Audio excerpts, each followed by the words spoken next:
پھر اسی طرح قرآن کریم میں اللہ رب العزت نے ارشاد فرمایا کہ اے ایمان والو لا تجعلوا دعاء الرسول بینکم کدعاء بعضکم بعضا، اے ایمان والو جس طرح تم ایک دوسرے کو مخاطب کرتے ہو، بلاتے ہو، اس طرح حضور کو مت بلاؤ، حضور کو اس طرح مت بلاؤ جس طرح تم ایک دوسرے کو آوازیں دیتے ہو کہ اے محمد، اے احمد، اے عامر، اے امجد، اس طرح حضور کو مت بلانا۔ ارے وہ رب جس نے پورے قرآن میں کسی بھی جگہ پر اپنے محبوب کو اس طرح مخاطب نہیں کیا۔ داؤد کی بات آئی تو کہا یا داؤد، یوسف علیہ السلام کا تذکرہ آتا ہے تو فرماتا ہے یا یوسف، ابراہیم کا تذکرہ کیا تو کہا یا ابراہیم، اسماعیل کی بات ہوئی تو کہا یا اسماعیل، ایوب کی بات کی تو کہا یا ایوب۔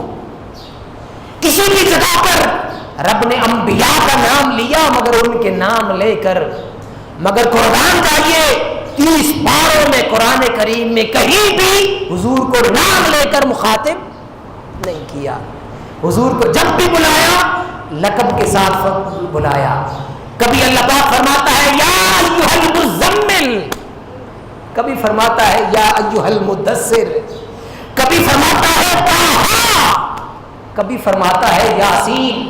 وہ ذات جو اپنے محبوب کو بلاتا ہے نام سے نہیں لقب سے بلاتا ہے، پیار سے بلاتا ہے، عزت سے بلاتا ہے، وہ رب جب اپنے محبوب کو خود نام لے کر عامیانہ انداز میں بلاتا نہیں ہے تو پھر امت کو یہ کس طرح اجازت دے گا کہ اس کے محبوب کو کوئی ایک عامیانہ طریقے سے مخاطب کرے؟ تو فرمایا کہ لوگوں میرے محبوب کو اس طرح نہ بلانا جس طرح تم ایک دوسرے کو بلاتے ہو، اس طرح بے تکلف ہو کر حضور کے ساتھ کلام نہ کرنا۔ اگر ایسا کرو گے تو کیا ہوگا؟ فرمایا کہ اولئک حبطت اعمالهم وفی النار هم خالدون۔ فرمایا کہ اگر تم حضور کی بے ادبی کر بیٹھے، اگر حضور کو عام انداز میں حضور کو مخاطب کر لیا، ادب اور تعظیم کا لحاظ نہ کیا تو کیا ہوگا؟ تمہارے سارے اعمال اللہ پاک ضائع کر دے گا۔ وفی النار هم خالدون، اور تمہیں جہنم میں ڈالے گا جہاں تم ہمیشہ رہو گے۔ گویا کہ حضور کے بے ادبی اتنا بڑا گناہ ہے جس کو اللہ پاک معاف نہیں فرماتا۔